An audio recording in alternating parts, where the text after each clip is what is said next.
Seventh standard social science SCRT chapter ചരിത്രത്തിൻ്റെ ആധാരശിലകൾ. ചരിത്ര സ്രോതസ്സുകൾ. ഏതൊക്കെയാണ് ചരിത്ര സ്രോതസ്സുകൾ? പുരാവസ്തുക്കൾ, സ്മാരകങ്ങൾ, സാഹിത്യകൃതികൾ, സഞ്ചാരക്കുറിപ്പുകൾ, പത്രങ്ങൾ, ഔദ്യോഗിക രേഖകൾ എന്നിവ ചരിത്ര സ്രോതസ്സുകൾക്ക് എക്സാമ്പിളാണ്. പുരാവസ്തു ശാസ്ത്രപരമായ സ്രോതസ്സുകൾ. ഏതൊക്കെയാണ് പുരാവസ്തു ശാസ്ത്രപരമായ സ്രോതസ്സുകൾ? ശിലാസ്മാരകങ്ങൾ, നാണയങ്ങൾ, കൊട്ടാരങ്ങൾ, പുരാലിഖിതങ്ങൾ, ഗുഹകൾ എന്നിവ പുരാവസ്തു ശാസ്ത്രപരമായ സ്രോതസ്സുകൾക്ക് എക്സാമ്പിളുകളാണ്. ഇനി ശിലാസ്മാരകങ്ങൾ. ശിലാസ്മാരകങ്ങൾ കേരളത്തിൻ്റെ വിവിധ ഭാഗങ്ങളിൽ നിന്ന് കണ്ടെടുത്ത ചരിത്രശേഷിപ്പുകളാണ് ശിലാസ്മാരകങ്ങൾ. വലിയ ശിലകൾ കൊണ്ട് നിർമ്മിച്ചതിനാൽ ഇവയെ മഹാശിലാസ്മാരകങ്ങൾ എന്നാണ് വിളിക്കുന്നത്. പുരാതന മനുഷ്യർ നിർമ്മിച്ച ഈ സ്മാരകശിലകൾ പോയ കാലത്തെ ചരിത്രം നമ്മോട് പറയുന്നു.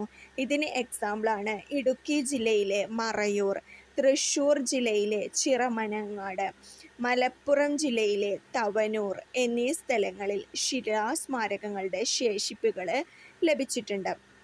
ഗുഹകൾ. ഗുഹകൾക്ക് എക്സാമ്പിളാണ് ചരിത്രാതീത കാലത്തെ മനുഷ്യജീവിതത്തെ സൂചിപ്പിക്കുന്ന ചിത്രങ്ങളും മറ്റും ആലേഖനം ചെയ്യപ്പെട്ടിട്ടുള്ളത് പ്രാചീന ഗുഹകളിലാണ്. ഗുഹകൾക്ക് എക്സാമ്പിളാണ് വയനാട് ജില്ലയിലെ എടക്കൽ ഗുഹ, ഇടുക്കി, മറയൂർ, ആങ്കോട്, തിരുവനന്തപുരം, തെന്മല, കോട്ടുക്കൽ, കൊല്ലം. വയനാട് എടക്കൽ ഗുഹ, മറയൂർ ഇടുക്കി, ആങ്കോട് തിരുവനന്തപുരം, തെന്മല കോട്ടുക്കൽ കൊല്ലം. ഇനി കേരളത്തിൽ അങ്ങോളം ഇങ്ങോളം ധാരാളം ലിഖിതങ്ങൾ കണ്ടെത്തിയിട്ടുണ്ട്.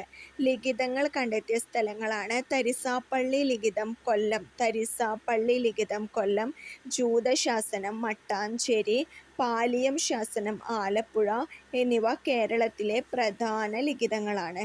കേരളത്തിലെ പുരാലിഖിതങ്ങളുടെ ശേഖരണവും സംരക്ഷണവും കേരള ആർക്കൈവ്സ് വകുപ്പാണ് മേൽനോട്ടം വഹിക്കുന്നത്.